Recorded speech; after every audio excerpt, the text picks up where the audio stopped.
Пуфи, първо римско глава. Всички прилики с действителни лица и събития са случайни и е плод на фантазията на авторката и нейните приятелки.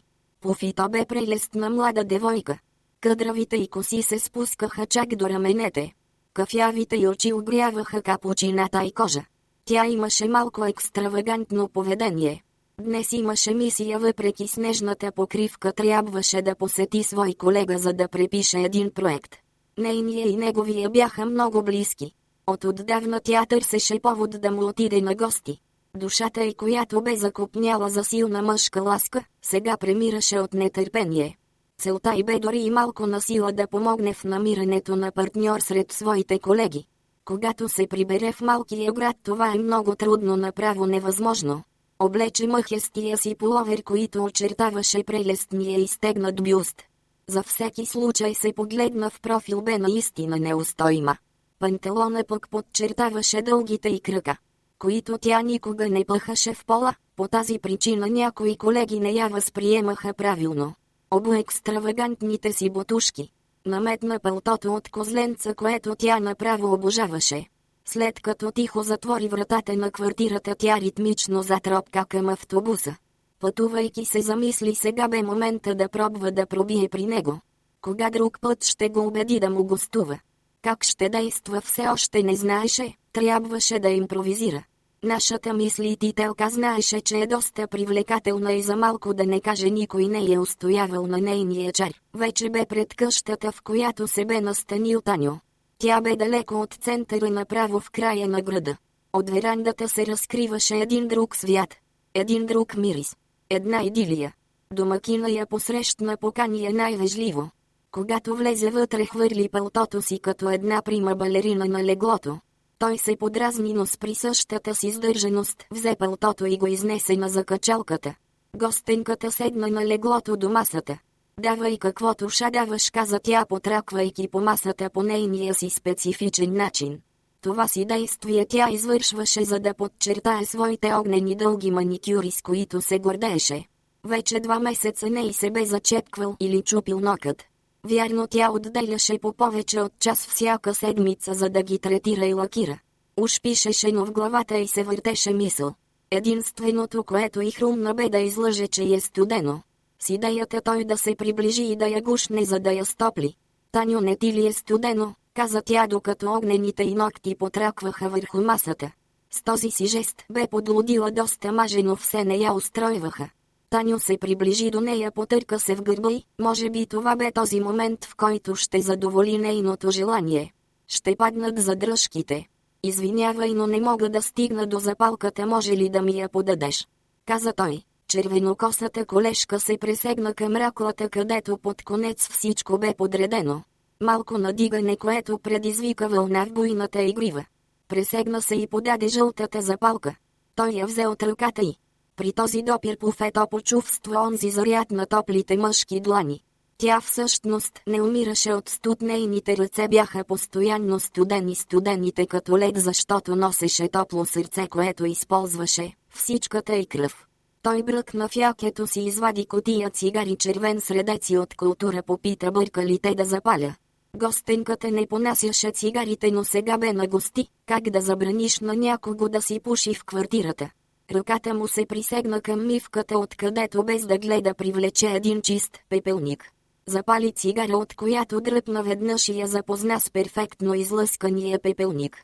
Какво щях да правя, примижавайки, каза той. Сетих се. Щях да те топля. След тези думи той обърна газовата печка и я запали. Ще кажех, ако ти стане много топло. Тук се стопля бързо. Ситуацията изглеждаше неловка. Павлина започна да задава въпроси, за да се опита да разчупи леда, докато домакина си дръпваше блажено от дима на запалената цигара. Къде е съквартирантът ти? Попита, защото за нищо друго не се сещаше. Ами аз нямам съквартирант, предпочитам да съм сам, каза той и така натисна изгорялата цигара, че чак филтъра се сгърчи на ес. Разговорът продължаваше все така трудно и вяло, нищо не се получаваше. Изведнъж една реплика разцепи стаята. Стана ми топло. Знаеш ли колко е трудно да пишеш с дълъг маникюр? Химикалката се плъзга. Печката веднага бе загасена. Казах ли ти, тук бързо се стопля? И пак тишина. Само откъслечни реплики уф, пуф, това какво е този бил такъв онзи такяв отнасяше се до доцентите. О чудо, гостенката го измисли. Минава към план Б. Ози план винаги е болезнен, но щеше да преглътне срама, стига да постигне каквото иска. Имаш ли нещо против да си сваля половера, стана ми много горещо. Не ме бърка, действай. Ако искаш да отворя прозореца, моля те, не дай, ще настина, промълви. Второ Римско. Гостенката се усмихна и с видима мъка започна да се измъква от пухения половер. Когато преключи, се откриха крехките й рамене. През рамките на дантеления и сутиен, които бе купила от всичко по $1. Въпреки това той изстоеше точно, стегнатите й гърди изпълваха полупрозрачните чашки. От кадифената й кожа се разнасяше полъх на страст. Цялата бе настръхнала от нетърпение. Това вече трябваше да. Навън вече се смрачаваше, студ се спускаше над гората. Разнасяше се мирис на прясно изгорели дърва. Това бе онзи момент, когато градският човек свързва с Коледа в някоя хижа. Когато дървата пръщят в камината, отново тишина, нелепа тишина. Абе, тук вълци има ли? Не, че ме е страх. То баща ми, знаеш ли какви кучета гледаше, ама все пак да попитам. Абе, не ме е страх. Аз по това време не излизам, пък и не съм ги чувал да вият. Аз пиша бързо, но то се оказа много, ще е проблем ли да поостана по-докъсно. Пък после ще си взема такси. Аз така като гледам. И тя го погледна от главата до петите. Така се втренчи в него, като че ли всеки ден не го виждаше. Таню бе слаб, строен пич. Късата прическа, която предпочиташе, му приличаше много върху атлетичното му тяло, всички дрехи стояха прекрасно. Марковите дънки, с който все още бе обут, прилягаха идеално. Ризата ми направо крещеше: съблечи ме. Мога ли да те помоля за нещо плахо, каза колежката, моля те за ме намачкаш. Щото аз така като стоя и Гергана все прави течение. Гергана бе нейната съквартирантка, която незнайно защо все бе виновна. Каква беля си бе наврякал Таню на главата. Но нали е джентълмен, се зае с тази малко страна задача. Постави ръцете си върху гостенката и започна да импровизира. До сега не му се бе налагало да го прави, но бе гледал по телевизията. Тък му се бе притеснил, че ще се провали с масажа. Последва нова прищявка. Аз май да остана тук да преспя, то стана късно. Моята хазайка сигурно си е легнала. Да навън бе тъмно, но часът си бе наред, нямаше 19:00. Както искаш, повдигайки раменете си, то. Аз да питам, ако е проблем, ще си тръгна, какво ли ще кажат клюкарите, като ме видят да се прибирам с такси.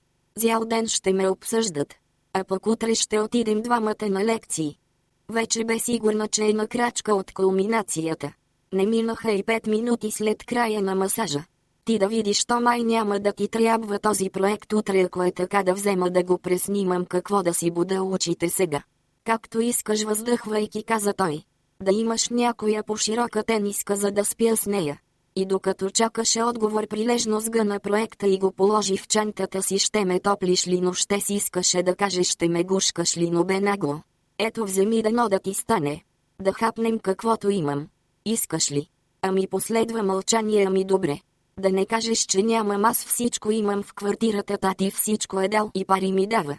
И на хазайката помагам, пак използваше онези плоски хвалби тя. Облече блузката и след това с премерени, но за нашия домакин движение разкопча това, което криеше гръдта й. А ще кажеш, че те това и чакаха, веднага опряха главичките си в блузката. Вече съвсем ясно се бяха очертали. Резултата не я задоволяваше. Погледна дължината на блузката. И като се увери, че е прилично дълга, се зае с премахването на черния си панталон. Той не и бе проблем. Оставаха само чорапите и тя вече бе. Опита се да се направи на професионалистка, но не и се отдаде. Точно тази част не се вписваше, тъпи чорапи как го правят, затова просто ги премахна. Грациозно стана с белите си крачета, започна да ходи из стаята, уж да се прави на работна, но целта бе друга. Искаше да загатне окончателно за своето непреодолимо желание. От време на време уж случайно показваше фрагменти от бельото си. Когато приключи с дефилето си, заяви: аз съм много уморена и мисля да си легна. Къде мога да сторя това? Домакина стана бавно и се опъти към едно от ъгловите легла. Тъй като гостенката му бе на пътя, той колкото и да внимаваше се отърка в нея. Извади всичко необходимо и приготви леглото. А за себе си оправи другото. Бе неприлично при две легла да се натискат. Лампата загасна, настана тишина. През прозореца влизаше само нощната светлина на луната, която се отразяваше в снега. Очите на дамата не се затваряха, тя чакаше своя избраник. Спиш ли, щото аз се разсъних? Не спя, мисля, отговори той. Мога ли да дойда при теб? Нали знаеш на чуждо място? Хайде, идвай, какво да те правя, ще се съберем ли на леглото? Ами да пробвам, тук не ми е удобно. Павлина се измъкна от под завивките и се мушна вече стопленото легло. Леле, колко си студена, дай да те стопля. Следва продължение.